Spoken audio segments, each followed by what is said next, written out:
Store, a school, a church, woolen mill, blacksmith shop, machine shop, and sawmill. The store served as the meeting place for the men in the village. After the day's work was done, the supper eaten, and the chickens fed, the men wandered into Spencer's store for their smoke and chat before turning in for the night. The store of an evening was a noisy place, especially on the days before the school district or town election, and the fate of many a candidate was decided by the circle around the box stove. Even though the residents of Wrightsville always felt a strong bond with their little community, Wrightsville was always a village with more than one name and more than one identity. While most folks believe the quiet village of Wrightsville was washed away in the Great Flood of 1927, it was actually not the flood itself, but the need to protect Montpelier from future disasters that spelled the end for the village. The remaining portion of the village south of where the dam was to be built was left intact on a dead-end road. Wrightsville was sacrificed in order to ensure the safety of residents in Montpelier. Lonesome Bend was above the dam near the original site of the North Branch Cemetery. It was on a dead-end road connected by an old covered bridge. All the residents were forced to vacate their homes when the dam was constructed. There are certainly some cellar holes preserved at the bottom of the reservoir. These could be seen, along with various discarded household items, when the dam was emptied in October of 2001. On November 3, 1927, there was a downpour of 8 or 9 inches over 24 hours, causing the rivers to rise rapidly. The mills and dams were washed away. 2 dwellings and barns from Wrightsville were also lost, along with a third of the North Branch Cemetery. When the water receded the morning after the flood, they could see the extent of the damage. There were no phones. There was no way out of Middlesex except through the notch to Waterbury. The bridge over the gorge was intact. The flood washed out on either side of its single span, so ladders were erected for pedestrians to connect them from the riverbank to the bridge. In the early 1930s, hundreds of workers from the CCC camped in tents on land downstream from the bridge. As outlined in the history of Wrightsville, one of the units of CCC workers was an African-American unit. The workers experienced discrimination. Local townspeople came out of their homes to see them and threw snowballs at them. Some of these workers were housed in tents on this land until December 15th of that year. In 1936, the spring after the dam was constructed, floodwaters came up so high that the houses left above Wrightsville floated away, sailing up and down the river as the wind and current carried them, and causing a mixture of mirth and horror in those who viewed them.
In 2011 got flooded in the Irene tropical storm. My name is Susan Smith Saboski. I grew up in Wrightsville, Vermont, and I was 4 years old at the 1927 flood. We're watching logs float around, and higher, and that's a little nerve-wracking.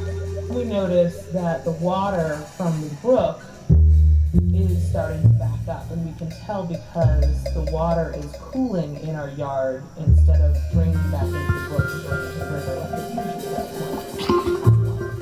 The water had come down the hill and washed out right down where our garden was beside our house. Washed out the sidewalk and all, taking it right out.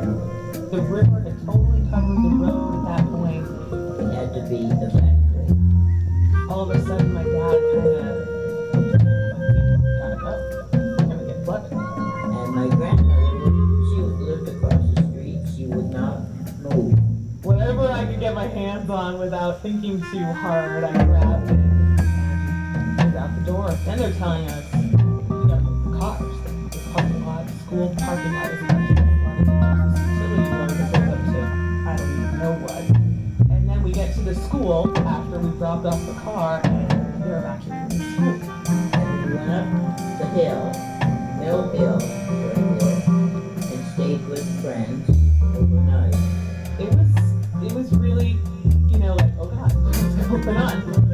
Everybody was scared. We thought, oh, that was going.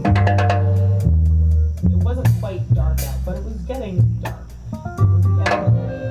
We make it over to our friend's house, and the water was still rising for a good portion, and we're trying to figure out, well, that's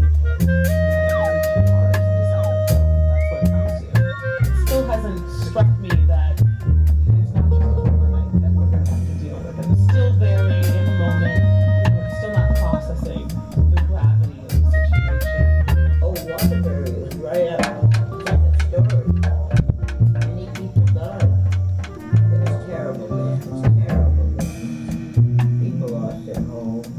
People died in Waterbury. They died just from drowning. We got the equivalent of about 5 feet of water in 45 minutes. 45 minutes ago, my life was totally different. And I've never experienced anything like that at all. And so this was very eye-opening. I'm fortunate not to have those kinds of crazy things happen to me a lot. This was the first one. It was mind-blowing. And then it starts to recede. And the water is receding. And at that point, we know we don't have to go sleep in our cars. Most likely we'll be okay. We were sort of on the island. The river sort of around it. We were on the island. We were on the island. Then It's not damaged. The first day, Motown was pretty much an island. There were 2 roads that were sort of passable to get in or out, but basically they were figuring out what to do next. People were starting to come out.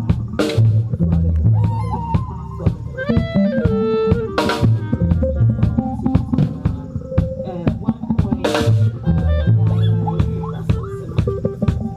So we were able to walk down the street to about the school, and then the water started to still be on the road. So we got through the school. Yes, they're one in the same age now, right? We were over to the playground. And the water was still pretty high. Getting across.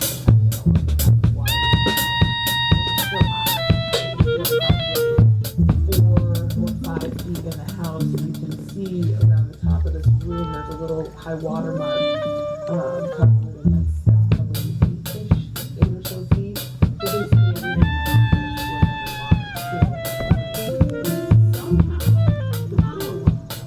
my dad and I were here restless, and I wanted to go over and see. And so we were able to walk down the street a little bit at this point to about the school. And then the water started to still be on the road. So we cut through the school, through their parking lot, which was now just covered in mud, and over to the playground, which is just across the fence in our backyard. And the water was still pretty high, and they have a little tire setup thing that we were kind of dancing across to kind of get a look at how much water was in the house. And it was still high. It was still probably 4 or 5 feet in the house. You can see around the top of this room, there's a little high water mark covered, and that's probably 8 or so feet. So basically everything in my office was underwater still at that point. And somehow the power wasn't out yet. There was a light just outside my door here that was on, and it looked like I was looking across a lake at a dock with a light on the end of it. It was insane. But still, I don't think at that point I still hadn't quite understood the seriousness of it and the consequences that we were going to have to go through. Went to Middlesex to see the bridge was gone, and what my father had to do was go down the ladder, across the rocks, up the other side, into the railroad. And they were carrying heavy things both ways. So we came back the next day, and it's muddy and gross, but all the water is mostly drained at that point, but there's just this thick layer of dense, silty mud. It really felt like just crossing the border into a third world country or something. The bridge was gone. They had to go down the ladder and up the other side. He showed us. He took us down and showed us what they had to do. Well, you know, they worked hard in those days. Everything was moved straight. We had so many people for the next, I don't know how many weeks, just pulling it out of the house, drying it on the lawn. I have to figure out what we're saving, what we're keeping, what we're going to do next, all of this stuff. And we had a bunch of things outside the house. I mean, it was weird seeing everybody's stuff everywhere. It was like giant yard sales. Nothing was for sale, and everything was covered in mud.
trying to rebuild a bridge, one side to the other, from Middlesex.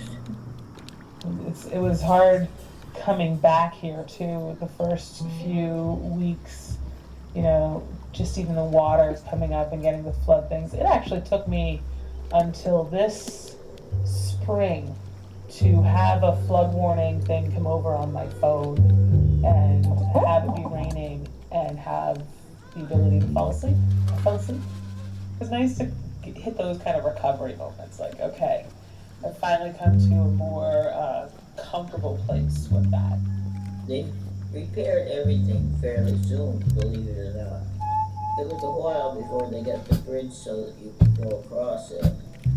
As traumatic as it was, my friends who came over were really good at keeping things as light as possible. It was really easy to get wrapped up in how much loss there was, because there was a ton, but I'm still very grateful for how most people just kind of didn't push issues. That was a pretty intense part of it, was figuring out what to keep and figuring out what was garbage. It really helped when they got their own fix to help somebody else, but that's the way they did things then. We had friends, I use the term kind of loosely, people who'd stayed with us as guests come up, who we hadn't seen in 15 years. And, I would definitely consider them friends, but no one I expected to come up at all. And so that was pretty cool to kind of see these people who just were like dropping everything and coming up. We didn't have a organization that was made for helping people in trouble, but everybody just pitched in. It was tricky with the paperwork and having to go through all of that. Once I kind of come to a manageable place with dealing with physical elements and the living situations and all of that, I got all that worked out, but now I had to deal with government agencies. How much money did I lose? What kind of stuff did I lose? What did my books look like? What do my taxes look like? I lost all of it in the flood. I couldn't tell them anything about my taxes. It was an intense situation. It's not challenging to go back and think about it anymore, except that I know that there's a lot of stuff that I'm still not registering, that I've blocked out, whatever, just how it is. And I was on autopilot. I have very few direct memories of things. The memories I have are also anecdotal. There were so many people who would come out. I didn't know my neighbors as well as I do now. At a certain point, you couldn't be a curmudgeon about it, because that was just so easy. It was so much better to just kind of go with something light. I mean, you're whether you're a volunteer helping somebody out or you're a person who just experienced it, the best thing you can do is you can joke about it. It's kind of all you have at that point. They always say laughter is the best medicine, and it really is, because the memories that I have of the flood are the funnier ones, are the ones where I was laughing, had something positive to latch on to, because that was a much easier place to go to. Very well, an easier, smarter place to go to. I put the high water mark up here because I didn't want to be constantly and in your face reminded that I went through the flood, but it's a nice barometer for when I'm speaking out about something event related. I can kind of step back and look up and say the water is up today. Whatever it is that's pissing you off is a solvable problem. Most likely, it could be much, much worse. I laugh about a lot of it. I think that's my defense mechanism. I find it easier to focus on the funny stuff, because at the end of the day, I ended up in a good place. And so I don't like looking back on that experience as negative, even though it was very much negative. It was just, I'd rather look back and remember the funny stories the most. I know how it affected me and changed things, and be able to find a positive spin on it. And I know that that's not easy for everybody, and I don't expect other people to have it. And I do look back on it as an experience that was life-changing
so hard to open my eyes, to walk outside and taste the memory of what came before.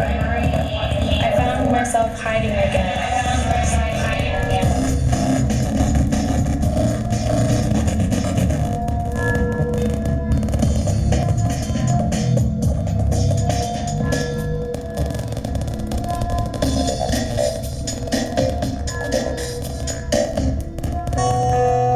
Biding away the time between intimate conversations and small talk, just so I might forget what I used to know. I opened my window a crack, then pulled down the dark veil that seems to hide my face more often than not. I curled up in the tiny space under my desk until the world stopped. I've been discovering myself there all too often. I couldn't remember what I was looking for until I crept back out and took a deep breath. Just me.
Thank